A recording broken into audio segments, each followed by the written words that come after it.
Mesdames et messieurs, deuxième partie, Critique Info, nous poursuivons notre analyse. Et aujourd'hui, j'aimerais m'intéresser à quelque chose de beaucoup plus important. Je parle plutôt au peuple, parce que là, il faut m'adresser à ce peuple. Tout le matin, on se réveille, on se rend compte qu'il y a des nouvelles, des rumeurs qui tombent sur Internet, sur la toile, et vous avez des vidéos qui vous dérangent. Et parfois, quand on m'appelle, on me dit « Mais Christian, voilà ce qui se passe ici, qu'est-ce que tu peux dire ?» Tout ça. J'ai toujours une seule réponse. Je me suis toujours dit, le problème du Congo réside dans son homme, dans sa capacité de voir, surtout de lire le danger. Nous sommes un peuple qui se limite à faire des constats. Nous sommes un peuple qui se limite à pleurnicher. Nous sommes un peuple qui se limite à se plaindre. Nous n'arrivons pas à aller au-delà de ça. Nous n'arrivons pas à transformer nos revendications vraiment en révolution. Nous n'arrivons pas à structurer une révolution. Et nous sommes des parleurs, mais nous ne faisons absolument rien du tout. Nous ne proposons rien du tout. Je vous prends un petit cas. Le titre de l'émission, comme vous avez vu, c'est « D'un peuple face à l'agression ». Cette histoire qui se passe à l'est du pays, vous l'avez certainement suivi et vous voyez, depuis très longtemps, c'est depuis très longtemps qu'ils se racontent des choses que le Rwanda veut vous menacer, le Rwanda veut vous faire ceci, le Rwanda veut vous faire cela, le Rwanda, les Banyamulenge ont fait ceci, les Banyamulenge ont fait cela. Ils sont des Rwandais, ils sont Congolais, ils sont Rwandais, ils sont Congolais. Posons-nous la question. Qu'est-ce que nous avons déjà fait pour montrer à l'humanité que nous ne sommes pas d'accord? Qu'est-ce que nous avons déjà fait pour montrer à l'humanité que nous ne voulons pas de cela? L'humanité n'entend pas vos plaintes, pas du tout. Aucun peuple n'a trouvé gain de cause en se plaignant. Je ne sais pas si vous connaissez un seul peuple qui a trouvé gain de cause en se plaignant. Le peuple se prend en charge, et quand je dis en charge, dans tous les sens, au figuré comme au propre. Ils se prennent en charge, ils se débrouillent pour se défaire d'une occupation ou d'une dictature. Nous avons au Congo des diplômés de l'occupation. C'est-à-dire qu'ils peuvent vous raconter l'histoire de l'occupation du début jusqu'à la fin. Mais qu'est-ce que vous proposez? Rien du tout. Mais quand vous savez déjà que nous avons des ennemis qui nous en veulent, nous avons des ennemis qui veulent nous faire du mal, ils veulent prendre nos terres, ils enseignent à leurs enfants que cette terre leur appartienne. Ils font des lobbies à l'extérieur pour qu'on leur attribue une terre ou une partie de nos terres. Mais qu'est-ce que nous faisons?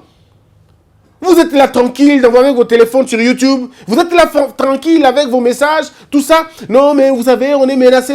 Mais que faites-vous? Je me pose toujours la question, qu'est-ce que vous faites? Et généralement, ce message, vous le faites à l'étranger. Vous le faites à l'étranger, à l'extérieur. Mais ici, au Congo, qui peut prendre les risques d'en parler? Qui peut prendre les risques de dire aux gens que là, nous sommes menacés, mais pas forcément par l'étranger, mais par la peur qui nous hante? Tout le monde a peur de mourir au Congo. Tout le monde a peur de mourir. Et vous n'avez aucune idée de ce que je fais quand je finis l'émission. Quelles sont les menaces que je prends, Combien de gens, au niveau déjà de ta propre famille, les gens t'appellent pour te dire, est-ce que tu as besoin de vivre ou pas? Alors si déjà, ces gens-là ont compris que vous avez tellement peur de la mort parce que vous voulez vivre, et vous oubliez que vaut mieux mourir dans un front parce que vous resterez immortel, et vous rentrez dans le monde de l'intangible qui gouverne le tangible, et que vous voulez vivre dans la procrastination, dans la pauvreté, dans la disette, dans l'humiliation, en ce moment-là, la vie n'a pas de sens. La vie n'a pas de sens. Mourir debout vaut mieux que vivre à genoux. Si un peuple n'arrive pas à se défaire d'abord de cette mentalité de la mort, tout le monde a peur de la mort, même quand on sait qu'en vivant, vous n'allez rien faire. Vous êtes au Congo, vous avez 40 ans, vous avez 45 ans, vous n'avez jamais vu le diamant, jamais vu le manganèse, jamais vu le cobalt, jamais vu aucune richesse de votre pays, vous l'avez vu. Vous n'avez rien vu et vous ne profitez de rien du tout. Et c'est comme ça, pratiquement une bonne population, une bonne partie, une bonne majorité de la population qui vit à l'antipode de même de ces richesses. Et c'est un peuple qui dit, bon, moni, punir les Rwandais. Si vous attendez que Dieu se lève un jour pour punir les Rwandais, pour ce qu'ils vous font, vous vous trompez énormément. Alors je vous dis, vous n'avez pas lu la Bible. La Bible là que vous tenez, Dieu a demandé à un peuple d'aller dépouiller un autre peuple. Ce même Dieu-là. Il a demandé à un peuple d'aller dépouiller un autre peuple. C'est ce même Dieu-là qui a vu les Égyptiens tomber dans la mer. C'est le même Dieu. Il n'y a pas deux. C'est le même qui a vu ça. S'il faut croire à cette légende. Donc ne demandez pas à Dieu de vous aider à combattre ce qui peut. Non. D'abord, vous n'êtes même pas prêt à combattre. Je ne comprends pas. Moi, j'ai honte. Tout jeune, j'avais honte. Honte d'une république peureuse. D'une république qui doute. D'un peuple qui se cache comme l'Autriche devant un danger. Et vous avez des musiciens qui sont là pour encore une fois abrutir un peuple. Ils ont chanté l'autre fois ici. Mabe comme Elibiso na Rwanda. Likambuni Ninzambe. Des chansons, hein. Des chansons en tout cas. Et tous les musiciens congolais, que Dieu le pardonne, tous ces gens ont chanté. Mali kimia na est, kimia na est, tolengi na biso kimia, tolengi na biso kimia, nzameta na biso likamboyo, oh ezaka pasi ya est, pasi ya ba diamant. Mais si vous avez tellement peur de vos histoires, donnez-les alors aux Rwandais. Si ce sont vos diamants qui sont pour votre problème, donnez-les aux Rwandais, alors vous serez en paix. C'est quel peuple qui prie, qui prie en même temps et qui a peur en même temps? C'est quoi ça? Et vous avez des gens qui ont peur toujours. Aristote a dit, ce n'est pas parce que vous ne volez pas qu'on ne vous volera pas. Et généralement, ceux qui ne volent pas, ce sont eux qu'on vole beaucoup. Parce qu'ils pensent que tout le monde est comme eux, ils pensent que tout le monde ne vole pas. Ce n'est pas de l'intelligence, c'est la lâcheté. La lâcheté, c'est le fait de ne pas être sûr de vous-même et de ne pas savoir vous protéger. Le Congo, il faut le dire, ce peuple est lâche. Nous sommes lâches. Je ne parle pas des autorités parce que... Attendez 2 secondes. Les autorités, il y en a combien? Il y en a combien au Congo? Vous avez 65 ministres. Donc si nous faisons le bloc, ils peuvent être une histoire de 1000. Si on fait tout le monde, 1000. Et vous êtes 90 millions d'habitants, vous avez peur de chasser 10 000 corrompus. Vous avez peur de chasser 10 000 corrompus. Vous avez peur de les chasser et vous dites non, mais écoutez. Quand on parle du gouvernement de Vichy, comment ça s'est passé dans ce gouvernement de Vichy? Comment ça s'est passé avec Maréchal Pétain? Comment ça s'est passé avec Laval? Comment ça s'est passé? On connaît l'histoire. On connaît l'histoire. Au Japon, on les pendait. Au Japon, on les pendait. Des gens comme ça qu'on considérait comme des corrompus, on les pendait. Souvenez-vous, lors de la guerre du Japon, Vietnam et tout ça aux États-Unis, et les États-Unis, les Japonais ont accepté de mourir. Les Japonais ont accepté la mort au lieu d'être des prisonniers politiques, des prisonniers de guerre. Ils ont dit, nous choisissons la mort qui est au vivre la prisonnier aux États-Unis. Ils montaient sur des falaises et tombaient la tête avant. Parce qu'ils se disaient, je ne veux pas. Alors que les Américains, quand ils les arrêtaient, ils ne les tuaient pas toujours. Les Américains arrêtaient les Japonais pour brandir ça à l'image au monde, pour dire aux gens, voilà comment nous humilions ce peuple. Et ces gens-là ont choisi la mort au lieu de l'humiliation. Mais le Congo, ça fait plus de 20 ans que vous vivez dans l'humiliation, mais vous acceptez quand même de vivre. Et vous avez les vidéos qui circulent. Hier, par exemple, je ne suis pas contre ma soeur, je ne la connais pas, la pauvre. Elle a pris une photo, un petit café, comme ça, il montre, il dit, alors à la carte, le Rwanda a annexé un peu la partie des Kivu au Rwanda. Et du coup, on a finalement un peu pris la partie du Congo. Mais alors, c'est tout le monde qui en parle. Omoni Makambo, un gouvernement, un peuple, il y a WhatsApp, kaka. Un peuple, il y a WhatsApp, continue à la photo. Mais ça, vous devez dépasser cette étape-là. Vous devez dépasser cette étape-là. Quand ils viennent vous agresser, comment sont-ils armés? Un peuple identifie d'abord le danger, étudie la possibilité de vaincre le danger, et vous commencez à vous armer proportionnellement à vos adversaires. Lorsqu'un État faillit dans sa mission de vous protéger, le peuple, vous devez vous prendre en charge vous-même. Et vous devez instaurer ce qu'on appelle un comité de résistance. C'est très possible, ça c'est un peuple qui le réfléchit, ce n'est pas un État qui vous donne la possibilité de faire un comité, de monter un comité de résistance. C'est nous qui vivons la terreur tous les jours, c'est nous qui vivons le malheur tous les jours, nous décidons, nous disons ceci. L'autorité qui est censée nous gérer ne le fait pas. Et donc, nous allons nous-mêmes nous prendre en charge. Et en le faisant, un peuple se décide. Si vous êtes avec l'amour, vous savez, je vais vous dire peut-être qu'il va choquer les gens. Mais le jour où la MONUSCO sera incendiée là-bas, c'est le jour où elle prendra conscience de mettre les choses là-bas. Je pense humblement, je ne demande pas aux gens d'aller le faire, non. Mais seulement je demande aux gens de comprendre d'abord la notion, la grandeur de la chose dans laquelle nous vivons. Ce n'est pas possible qu'un peuple continue à se plaindre comme le nôtre. Non. Le peuple français ne s'est pas plaint. Ou alors, il s'était plaint et puis à un moment donné, il a décidé de changer de cap. Et nous devons décider de changer de situation. On ne peut pas continuer à nous plaindre à tout moment. Vous vous plaignez à qui? Et contre qui? Nous avons eu un président au Congo, je ne citerai pas les noms, il a eu du mal à citer l'agresseur. Il a eu du mal au Conseil des Nations Unies, il a eu du mal à citer l'agresseur. Il a dit, on était dérangé par les voisins. Mais il a eu du mal à nommer. Alors quand déjà votre haut sommet a du mal à nommer celui qui vous dérange, j'ai comme l'impression qu'il est complice. Alors si vous fermez les yeux devant la complicité de ces gens-là, de cette nature-là, et vous arrivez aujourd'hui, vous continuez à subir la même agression, alors posez-vous des questions de ce que vous êtes comme peuple. Et puis je ne m'adresse pas aux dirigeants, je m'adresse d'abord à ce peuple. Les dirigeants, j'en parlerai plus tard. Je vous ai parlé que l'histoire de la guerre à l'est du pays, il y en a deux.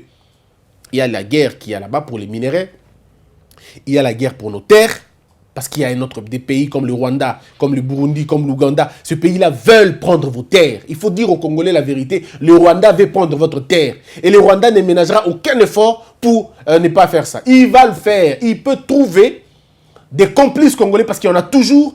Ils vont acheter vos autorités qui sont très facilement achetables. Ils vont leur faciliter la tâche et finiront par avoir cela.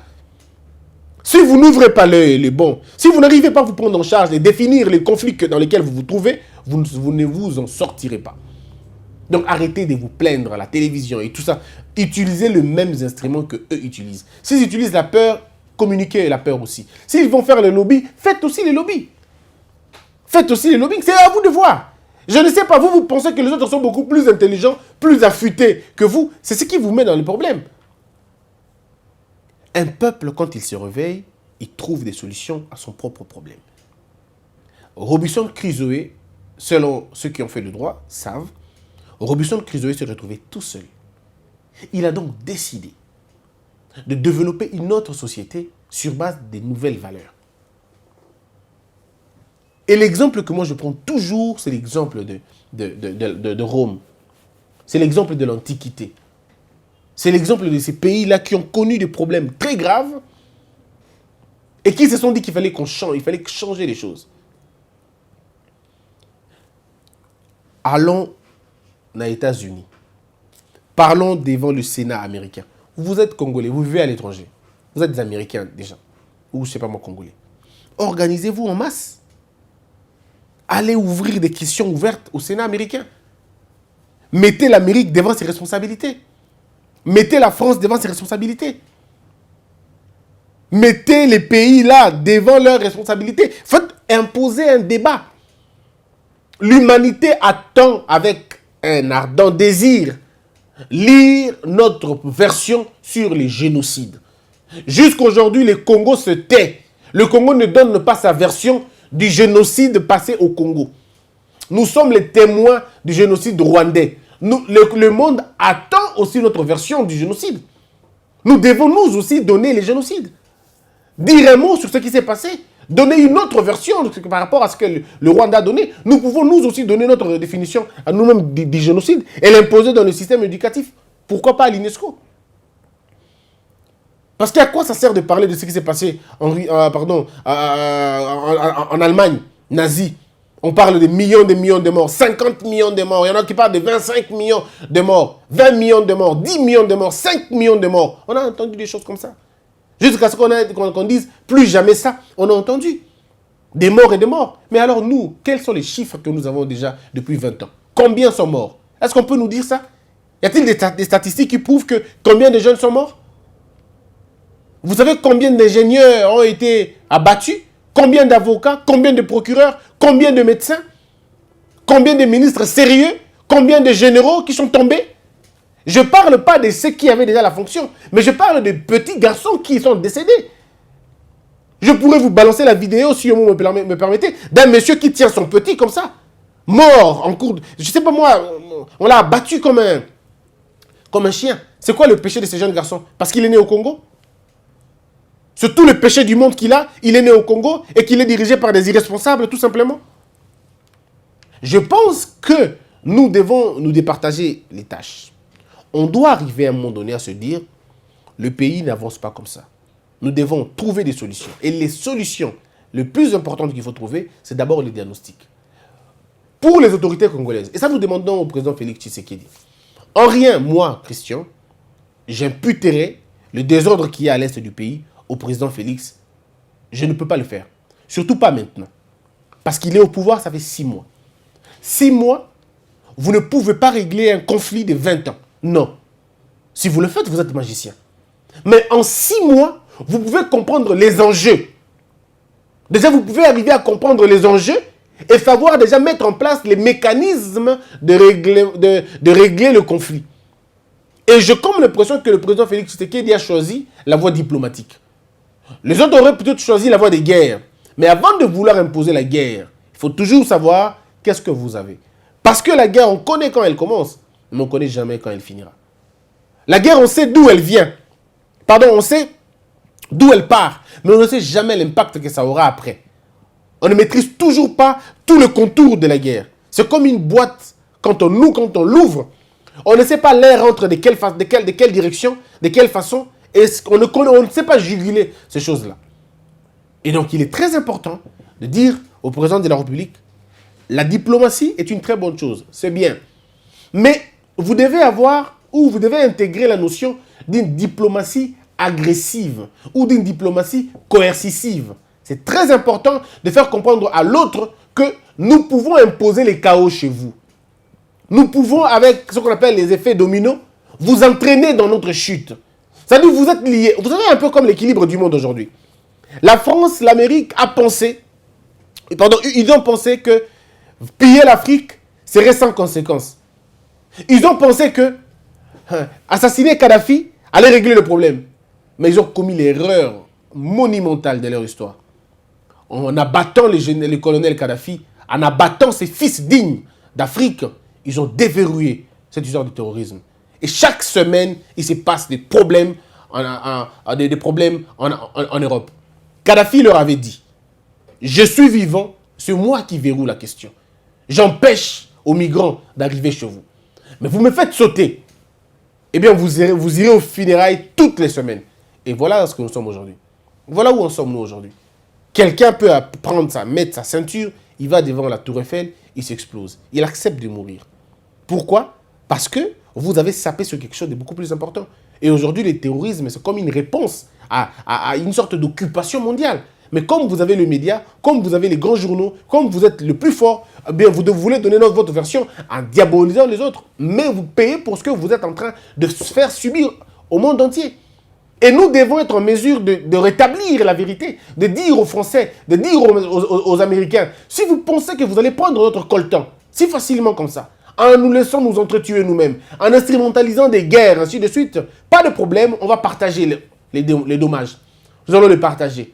C'est vrai, vous allez prendre or en abisso, vous prendrez diamant en abisso, vous prendrez coltan en abisso, vous prendrez manganèse en abisso, et nous n'allons que suivre biloko en abisso place yango ezali.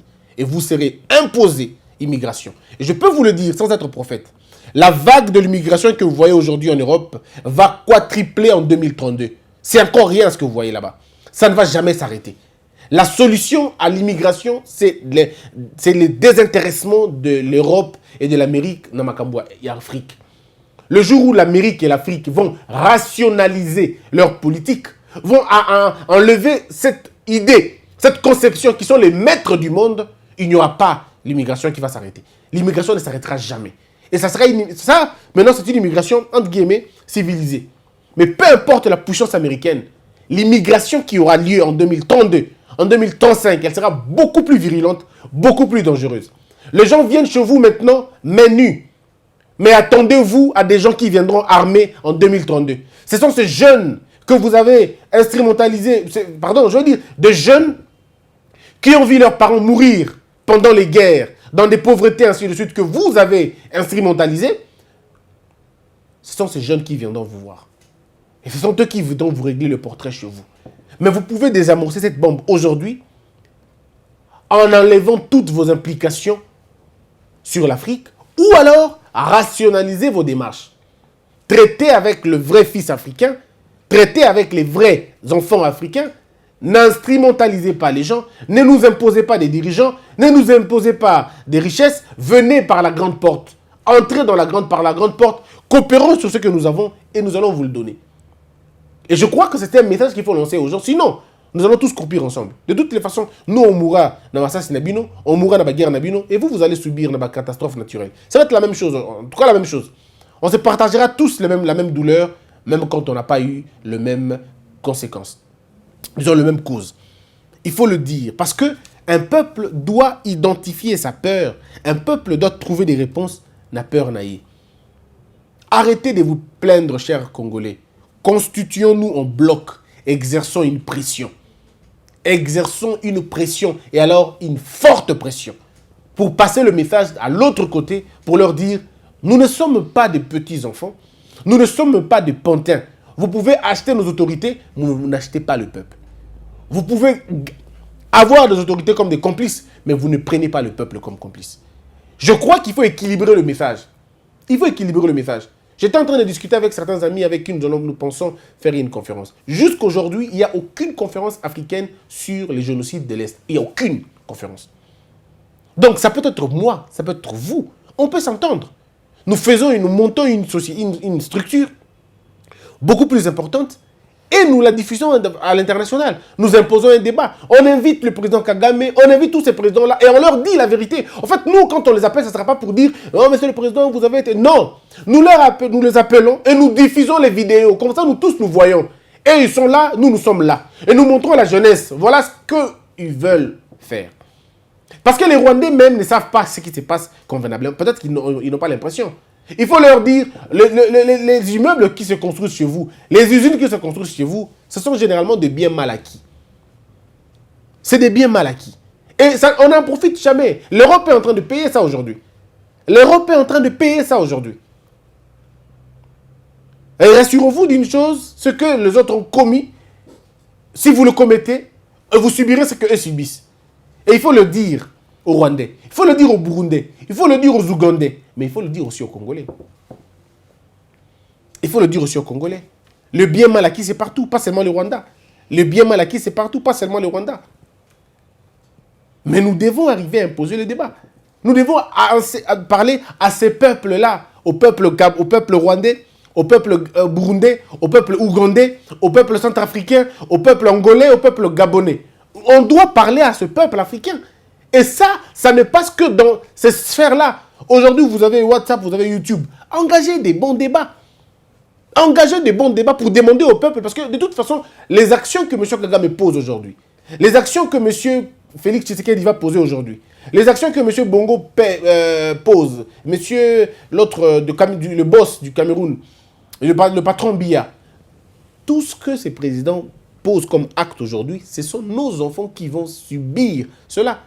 Tous les actes qu'ils prennent, tous les contrats qu'ils signent, ce sont les peuples qui vont payer. Alors, pourquoi vous allez payer pour des choses que vous ne voulez pas et que vous ne connaissez pas? L'Amérique a prouvé à la face du monde qu'elle était une nation puissante de par son peuple. Il s'est passé quelque chose de fabuleux aux États-Unis. Je peux me tromper des dates, je ne suis pas américain, vous allez me comprendre. La famille Bush entraîne l'Amérique dans une guerre inutile en Irak, même à Koweït à l'époque. Une guerre inutile que les Américains ne comprennent pas. Mais il a fallu un homme, ou deux hommes, bref, une génération. Roosevelt, à l'époque, et Obama. Ils ont porté une motion de destitution du président de la République. Ils l'ont menacé en disant, Monsieur le Président, si vous continuez, nous allons porter une action judiciaire contre vous. Et vous avez vu ce peuple américain se lever comme un seul homme, refuser la guerre en Irak. Refuser. Ils ont dit c'est une guerre idiote, bête. Vous faites mourir nos enfants pour rien, à cause de vos intérêts. Et c'est comme ça qu'un peuple doit agir. Et vous avez vu le président Bush reculer un peu. Et nous sommes un peuple, nous devons nous imposer. Dire, nous ne voulons pas de cette politique de diplomatie. Ça ne nous avance pas. Nous continuons à périr, nous continuons à mourir. Ce n'est pas possible. De quel droit le Rwanda peut estimer qu'une partie de terre est à Congo et vers Bango? Quand on sait que même la carte qu'on a aujourd'hui, la carte d'Isaïr, je veux dire la carte du Congo, si vous voulez, après Berlin, parce qu'il y a Berlin 1, ce qu'on a, le Rwanda est en train de faire un effort pour demander Berlin 2, en pensant qu'il va bande la carte pour qu'il va annexer et là on a vu ça. Mais ils oublient que Gisenyi et Kigali étaient au Congo. Si on veut rentrer dans l'histoire, la configuration, il y a Berlin 2, on va prendre la Berlin 2. C'est nous qui allons prendre Kigali et Gisenyi. C'est nous qui allons prendre ça. Les cartes là sont là. En fait, c'est pas comme si on racontait des histoires et le caca là, non. Les cartes sont là. Et donc, si nous voulons voir ces cartes-là, on peut toutefois les sortir. Et vous allez voir que Kigali et Gisenyi sont au Congo. Non, arrêtez de nous tromper inutilement. Ce dont on a besoin aujourd'hui en Afrique, ce n'est pas des guerres inutiles. Il faut interpeller le président Kagame. Il faut interpeller le président, les dictateurs burundais. Il faut demander aussi aux vieux de l'Ouganda. Il faut leur dire, l'Afrique a besoin de la paix. L'Afrique n'a pas besoin de ça. L'Afrique a besoin de devenir un seul État. Un seul État où les pays actuels seront des provinces. Mais nous ne réussirons pas à le faire si vous avez des plans cachés, des plans impérialistes. Il n'est pas possible que vous puissiez nous coloniser. Ce temps-là est dépassé, c'est révolu. Vous ne pouvez même pas imaginer ça. Aujourd'hui, vous ne pouvez pas vous imaginer dans la tête qu'un pays africain peut coloniser un autre pays. Pratiquement impossible. Le temps de la colonisation est passé. Réveillez-vous un peu, sortez de votre sommeil. Regardons les choses en face. Maintenant, il faut conjuguer le développement. Maintenant, il faut parler développement. Maintenant, il faut parler infrastructure. Maintenant, il faut parler unité. Il faut parler des États-Unis d'Afrique. Réapproprions-nous le discours de Kadhafi. Reprenons-nous. Mettons-nous ensemble pour avoir une justice africaine. Une cour de justice africaine où on aura les meilleurs juges de chaque pays qui vont composer cette juridiction-là. Ayons un tribunal militaire, une haute cour militaire africaine où nous allons juger tous ceux qui sont des seigneurs de guerre. Des seigneurs de guerre qui se trouvent partout. Ils peuvent aller, au lieu d'aller dans ces pays pour rien, cette cour pénale, cette cour politique internationale, au lieu d'aller là-bas, faisons une cour judiciaire, une cour de justice et Afrique. Et de la côté militaire, et de la côté civil. Ayons une banque à nous-mêmes. Vous parlez de la BAD, excusez-moi de vous le dire, mais la BAD ne va pas développer l'Afrique. Pas du tout, parce qu'elle n'a pas l'âme africaine. Elle a l'âme occidentale, elle a l'âme de l'impérialisme. Ça ne marchera pas. Il faut trouver une banque africaine qui sera tenue par les vrais économistes africains, qui sera tenue par les vrais psychologues, je dirais les vrais enfants africains qui ont fait le système bancaire, qui ont fait le système monétaire. On a besoin de politiques monétaires importantes, de politiques d'économie importantes, mais ce sont eux qui vont gérer la BAD. Pourquoi ne pas voir M. Tiani dans cette banque africaine, où il y a l'Afrique, version africaine? On peut voir M. Matungulu là-bas. Et vous pensez qu'en Éthiopie, au Kenya, il n'y a pas de Congolais, pardon, il n'y a pas des Kenyans, des Éthiopiens, des Maliens, tout ça, forts en économie qui peuvent faire la banque? C'est qu'est-ce qui manque? Les capitaux, on l'a. Et puis voilà, on peut faire ça comme ça. Nous pouvons avoir l'armée, les finances et puis la justice. En Afrique, on peut l'avoir. Au lieu de nous entretuer, de nous mettre des bâtons dans le roue, ça ne sert à rien. Lever les barrières, faciliter l'intégration africaine. Là où il y avait des barrières, mettons des ponts. Là où les zones nous séparent, jetons les ponts. Tout simplement ça. Créons des routes, ouvrons les barrières, laissons-nous travailler. On est tous un peuple qu'on appelle un peuple africain. Je voudrais, moi, me réveiller un matin et que je prenne ma voiture, je vais en Côte d'Ivoire. Et que là-bas, que je ne présente pas mon visa, que je présente mon laissez-passer, c'est tout. Je voudrais aussi qu'un Ivoirien quitte la Côte d'Ivoire pour qu'il parte, qu'il veut faire un tour au Rwanda, qu'il passe par la terre. Là où il y a des eaux, il prendra le pont. On a besoin de ça, on a besoin de circuler comme ça. Vous trouvez les mêmes peuples partout. Vous trouvez les Ngombe un peu au Cameroun. Vous trouvez les Tétela un peu côté à Guinée. Vous les trouvez un peu...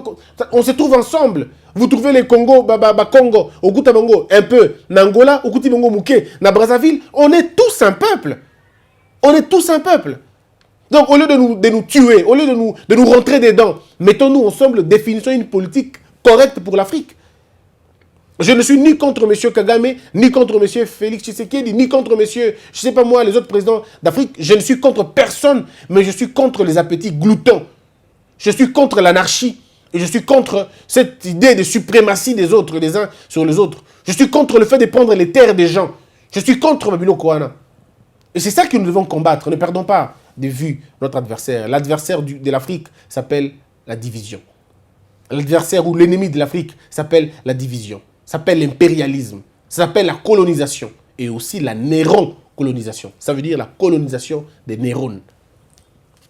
Soyons forts. Ayons notre média à nous-mêmes. Ayons un média africain. C'est très important que d'avoir une radio... Non, mais c'est pas possible. Ayons un média africain qui parlera de la splendeur de l'Afrique et qui mettra en avance les compétences africaines. On n'a pas besoin d'un autre média qui vient de l'étranger, qui vient nous dire ce que nous devons entendre et qui nous colonise en termes d'information. Lorsque votre président s'appelle Sibangote, veut un média africain qui sera concerné l'Afrique, qui parlera de l'Afrique. Je crois que c'est très important. En ce moment-là, quand on sera dans un niveau, on peut se regarder dans les yeux et se dire, bon, nous sommes un peuple, vous êtes aussi un peuple, discutons maintenant, Bissou Bissou. C'était simplement une interpellation, pas des leçons à donner aux gens, parce que je n'en ai aucune. Je n'ai pas de leçons à donner aux gens, mais c'était moi, mon indignation, ma manière d'interpeller mon peuple et de dire à mon peuple, ne nous fatiguons pas, ne croisons pas les bras, regardons dans la bonne direction, l'avenir est meilleur. Et je le dirai à mes enfants, l'avenir est meilleur. Je dirai à Christophe Alliance et à Christian Philippe, je vais leur dire, quand ils naîtront, je leur dirai que le pays est merveilleux, que ce pays est beau, ce pays est bien. Gardez espoir, ne perdez pas. Jamais ne perdez pas espoir. Ne le perdez pas. Ce pays ne connaîtra pas la balkanisation. Non, il ne le connaîtra pas. Ce n'est pas dans le plan. Il ne le connaîtra pas. Quelqu'un me dit, mais non, mais tu ne vois pas. Non, non, frère, on ne le connaîtra pas. On a eu toutes les possibilités d'être balkanisé. Et on n'a pas pu. Et ce n'est pas aujourd'hui que ça commencera. Croyez-moi. On mourra, cette histoire n'arrivera pas. Nous allons mourir.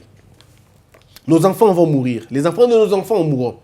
La balkanisation ne restera que dans la tête des gens. Ça ne sera jamais appliqué. Comptez sur moi.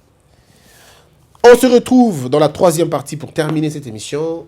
Je vous dis encore une fois de plus, abonnez-vous massivement, portez-vous bien, que la peur quitte notre esprit et que Dieu bénisse les RDC.